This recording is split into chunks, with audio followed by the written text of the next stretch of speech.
Hey, it's Martine.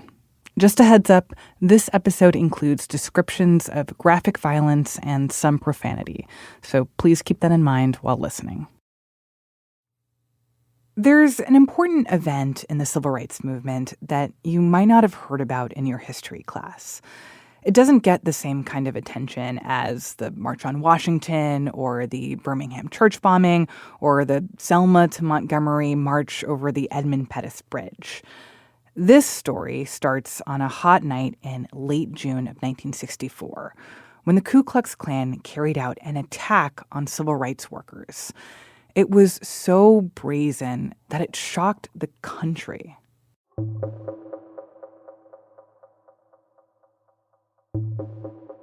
Three activists, one of them black, the other two white, had gone to Philadelphia, Mississippi to inspect a black church that the Klan had burned down. The KKK ambushed the activists as they tried to leave town. By the next morning, they were dead. Walter Cronkite devoted an hour-long special to the FBI's search. I'm Walter Cronkite. Tonight, Andrew Goodman and two companions, Mickey Schwerin and James Cheney, are the focus of a whole country's concern. They have been missing since Sunday in Mississippi, where they had gone as part of the Mississippi Freedom Summer Project, a project designed to draw national attention to the problem of Negro rights in that state. It took 44 days to find their bodies. But even then, justice for the three young men was a long way off. 18 men were put on trial for conspiring to violate the activists' civil rights. 7 of them were convicted, but only received sentences of a few years. The killings happened during Freedom Summer, when civil rights activists worked to register Black Americans to vote. And there are still echoes of 1964 Mississippi and 1964 America reverberating today. We're facing another very pivotal election. 1964 was a pivotal election. We are at a time of a lot of racial discord in this country, of challenges to voting rights or voting ability. Certainly, the times were different then. But I think there are echoes here that are very valuable to listen to. This is Susan Levine, an editor on the America team at The Post. She went to Mississippi to learn how people in Philadelphia think about the killings 60 years later. From the newsroom of The Washington Post, this is Post Reports. I am Martine Powers. It's Saturday, August 17th. Today, we're talking about the killings during Freedom Summer that many Americans may not have heard about. But for the people that lived in Philadelphia, Mississippi in the 1960s, it's one they can't forget. We're going to hear from 4 residents about how they remember the attack and what lessons the country still needs to learn from that history.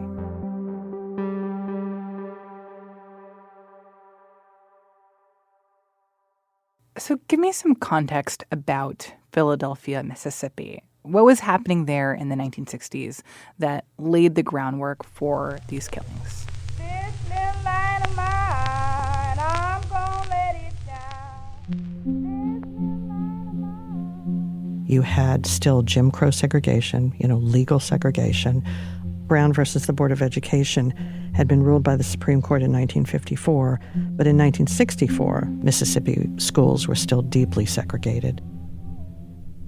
You had the Ku Klux Klan in many communities sort of ruling the day. Very few blacks in Mississippi were able to vote in 1964, which is why the whole push for Freedom Summer by the civil rights groups.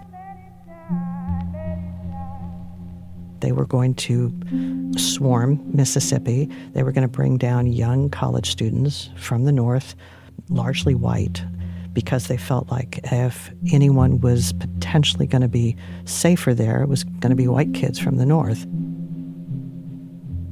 And they were going to do voter education projects, they were going to do voter registration, they were going to do classes, and they were going to try to help African Americans in Mississippi for the first time ever be able to vote. So tell me about some of the people that you talked to who were alive during this time in 1964. It was fascinating. Jewel McDonald is one of them. She was 17 in 1964. I was born here, went to school here, so I graduated in 64.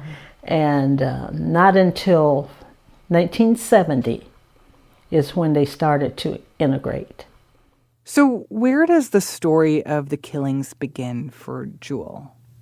The night of June 16th, 1964, she and her family having dinner. Father's a farmer. He goes to bed early because he's up before crack of dawn. We were farmers. My dad would go to bed at 6 o'clock.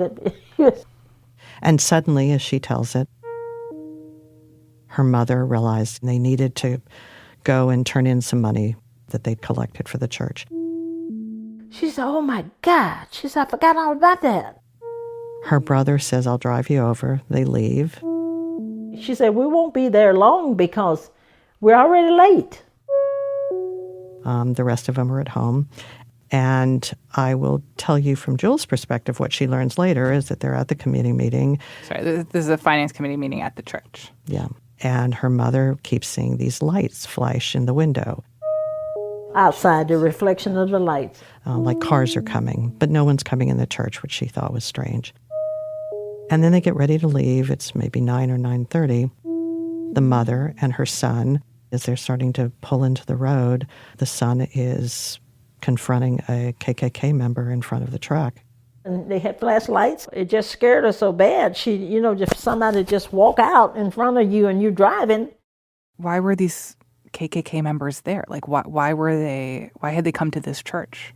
Because they had gotten word that Mickey Schwerner, this civil rights activist from New York who had been working in Mississippi, had started organizing in the community and had had at least a meeting in the church. And they were out to get him. Wow. My brother was driving and he said, where are the white people? He said, white people? What white people? So they told him, you're a damn liar. Pull that damn truck over in the ditch. And that's when they yanked him out and started to beat him. They didn't find the white guys that night. They beat up Jewel's brother. They beat up Jewel's mother. They went around and yanked her out and beat her about the head. But she said it had to be a gun that was hitting her because they broke her collarbone and something else. When you stop and think about it, it's a wonder they didn't kill my brother and my mother. Later that night, the Klan, vindictive, angry, riled up, burned the church to the ground. And that did, 5 days later, bring Mickey Schwerner back to Philadelphia and Neshoba County. Some think that the Klan did it purposely so that he'd come back.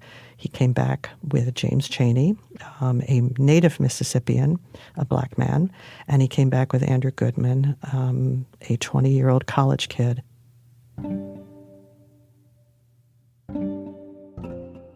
And then just a few days later, they were killed. I think some people listening to this might know this story, but I do think it's important to be clear. What do we know about how exactly the killings played out? They played out horrifically.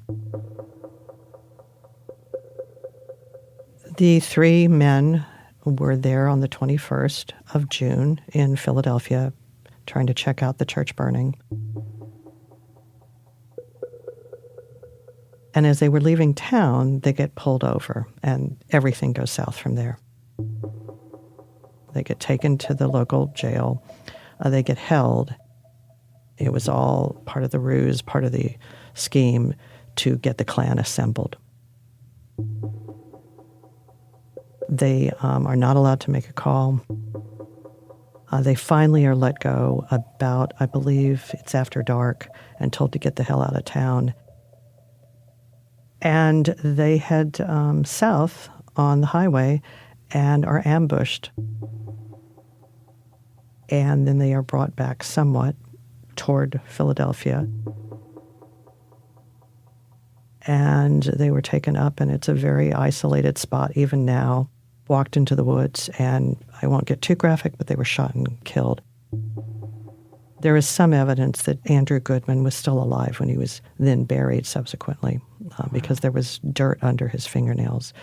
James Chaney had been tortured, And all three were then taken about 8 miles away, buried deep within an earthen dam, but their bodies would not be found for 44 days.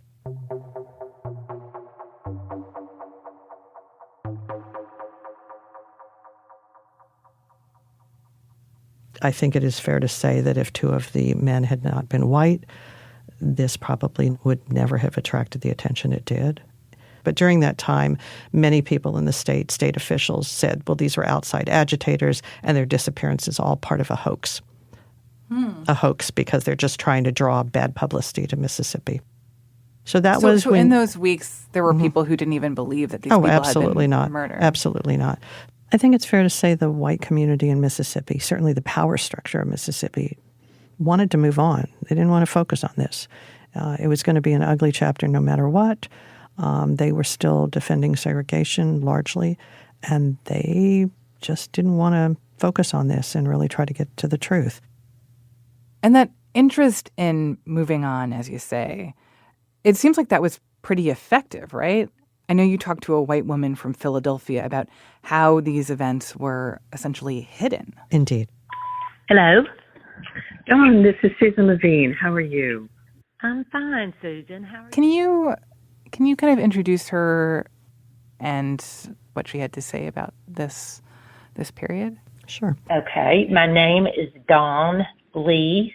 Mars was my maiden name. My married name is Chalmers. She's a businesswoman in town. She has lived there her whole life. I was born September 12th of 1969 here in Philadelphia. Her family goes back generations.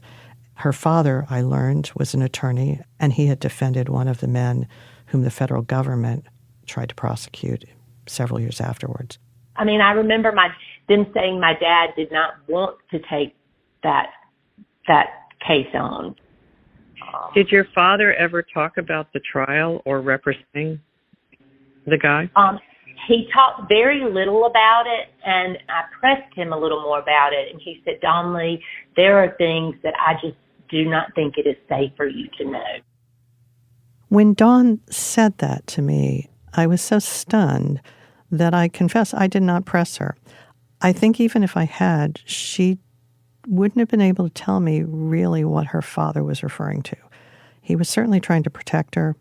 How much he knew that had not come out yet, that he thought his daughter somehow it wasn't safe for her to know, we'll never know. But it goes to the point of what had been hidden for decades there in Philadelphia. That's just where he left it at. He did not want to talk about it.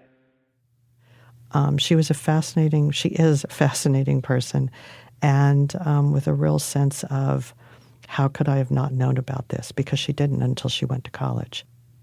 I was a freshman at Ole Miss, I think, freshman or sophomore when Mississippi Burning came out. So in 1988, the movie Mississippi Burning came out. The rest of America don't see it that way, Mr. Mayor. The rest of America don't mean a damn thing. You in Mississippi now. It got a lot of attention, not only because it was Hollywood, but because of who it had in it, including Gene Hackman and Willem Dafoe. The moment those three kids disappeared, it was news. The moment the three civil rights workers disappeared, it was news. Nationally, it brought what had happened in Philadelphia back into the limelight. It also brought the events of 1964 back into the limelight in Philadelphia itself, where younger people, such as Dawn, who had not known of this story because they didn't live it at the time, and it had just been buried. It had just been pushed aside, hidden. This was their first real understanding of what had taken place. And I was just so ashamed that I didn't know much about it. I can't even believe, like, the sensationalism of Hollywood is what made me understand what a big deal it was. But I remember calling my parents and being like, what the hell? Yeah. I mean, is this what happened? I find that pretty surprising, that these killings were buried or intentionally forgotten in such a way that people like Dawn hadn't heard about it until basically Hollywood makes a movie about it.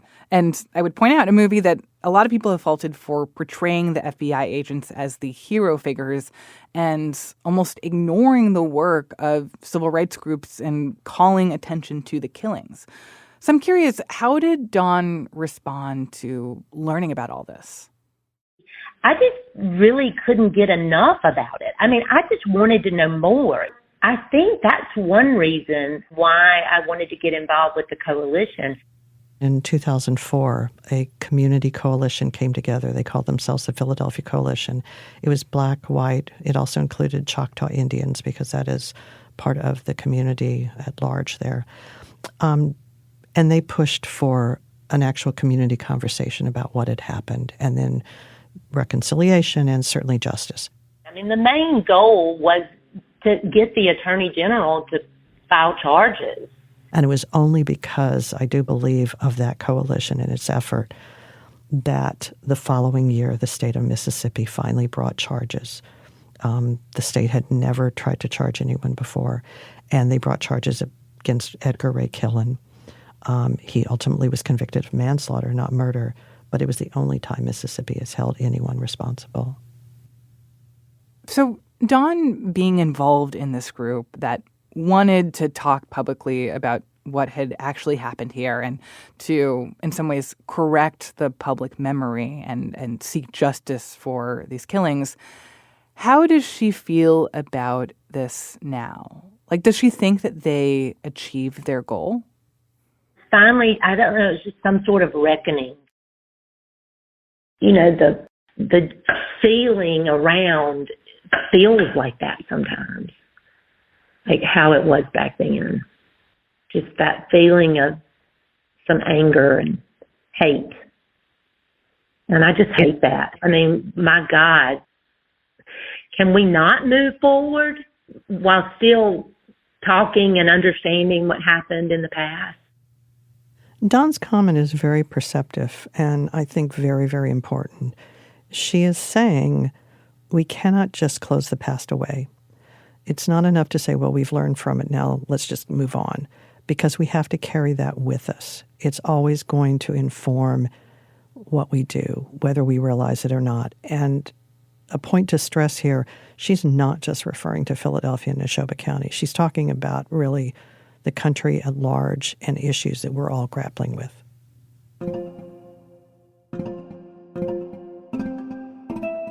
After the break, we hear from the current mayor of Philadelphia, Mississippi. We go on a walk with the pastor of the rebuilt Mount Zion Church, the church that was burned down and led to the 3 civil rights workers coming to town. And we consider what is left from the forces that terrorized Black Mississippians. We'll be right back.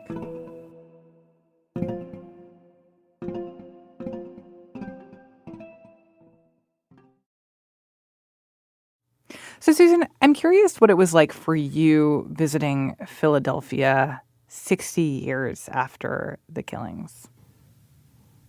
It is still a small southern city. I was really surprised by how much I had to search out this history.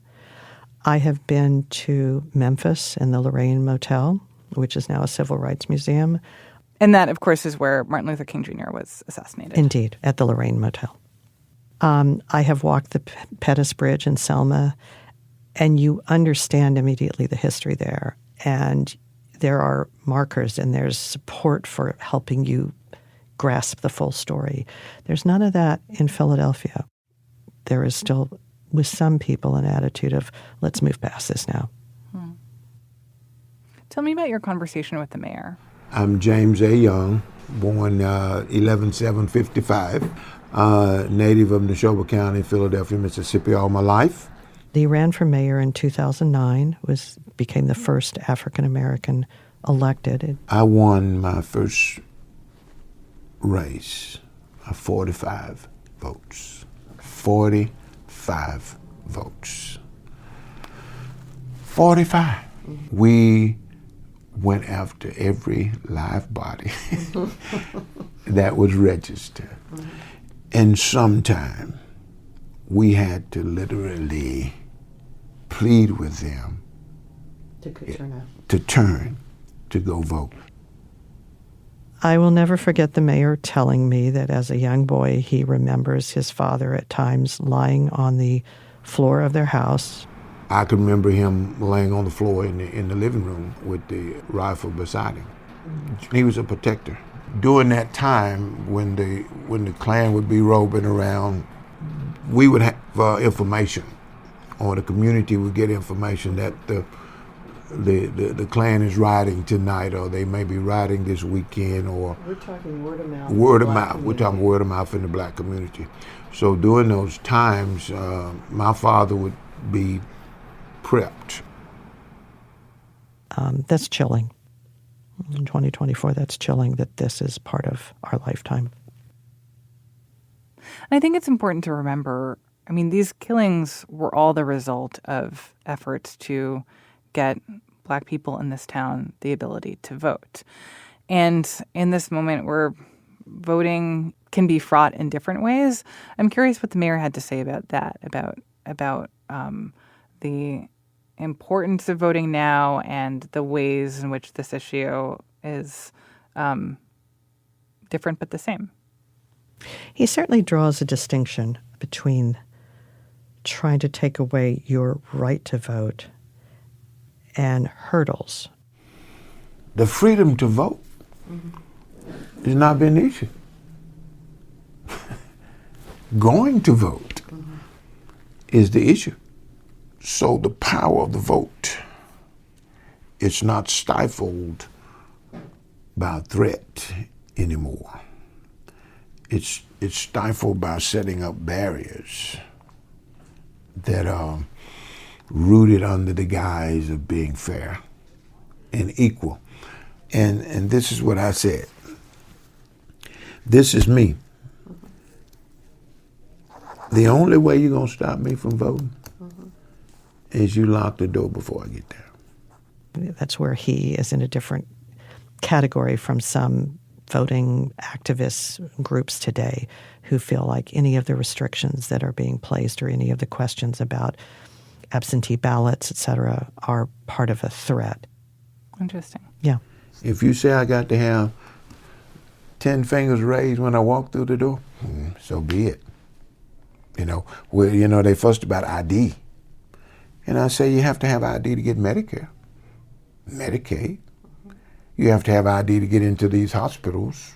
Sure enough, have to have ID to get into the state capitals. So what's the problem with an ID to go vote? When you know what they're trying to do and you still fall for it, they've won.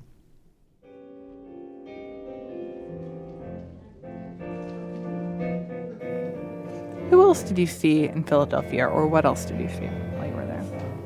I talked to the minister who has been a couple years now at Mount Zion. It's Eddie Hinton. Some people call me Reverend, some people call me Pastor. And just to be clear, this is the church that was burned down in those days before the killings. This is the church. The scripture said when we give, we also shall be able to receive. Amen. And he says there is still a lot of hurt in his church among older members of the congregation. This is where I feel the pain. This is where I feel people went through something, they suffered something. Just coming to the church itself, sometimes I think that they have flashback. 3 civil rights workers have given their life. And even after that story and the other stories that have been told, we're still dealing with voting rights. And what does he say about what it's like to be at the church now in this building that is so central to this dark moment in history? It still feels like it's still spooky, still a little scary, still a little shaky. And in my mind, I do not want to be caught here at night by myself. There's a scar in my mind to where a picture have been painted, and that you could walk out and face something unexpected that could scar you for the rest of your life, it sounds like it still feels kind of haunting, even for people who weren't there at the time, but who just can feel a sense of what happened. I think any time, if you really try to place yourself, whether it's there, whether it's at the murder site, whether it's outside the jail where these three men were held for that period of time on that evening of the 21st, and just really try to think back about what happened and why and what the forces of evil that were at play. It's haunting. It's very haunting. I will tell you that during the 44 days that federal agents were searching for these three bodies, and they knew there were bodies, the bodies of numerous African-American men were found. These were young people, young men who had just disappeared, and no one was searching for them. Susan, we started by saying that this is an event that has faded from public memory. After your reporting and the time that you've spent looking back on this event, I'm curious, how do you think about it? What happened in Philadelphia, I understand why it has receded, because what happened there is not a single focal point. It's not a church in Birmingham. It's not a bridge, by the way, in Selma, where all the eyes were on that event as it happened. What happened here was kind of scattered and in backwoods, and even now, places of that summer in Philadelphia and Neshoba are off limits. They're private property. You can't go see them. So I think that explains why it has receded. There was a high school student I talked to there. She wanted to ask the men who had killed these three young civil rights activists, why? Why could they hate so much? How could they hate so much? And I think that's a question that lingers for us today. We still have real hatred. We still have real racial violence. We still have real concerns about the civil rights of different communities. And I think we should take lessons from what happened here and question where we move forward in this country. Susan, thank you so much. Thank you for having me.